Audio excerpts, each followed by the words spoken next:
shirkan ay isugu nimi saddexda wax aynu wadno waa ka dhaxay wasaaradda waxbarashada dowladaha hoose iyo JLBT-da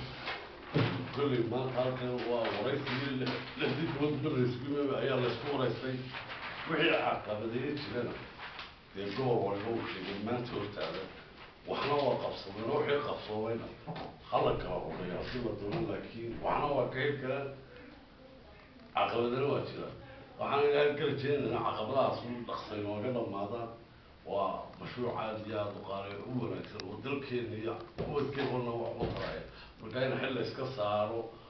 oo aynu dhaqaajino wixii dhimanna ku dadaalo waa mid waajib aynu leenahay waa wax inaga wax laynagu tarayo wasalaam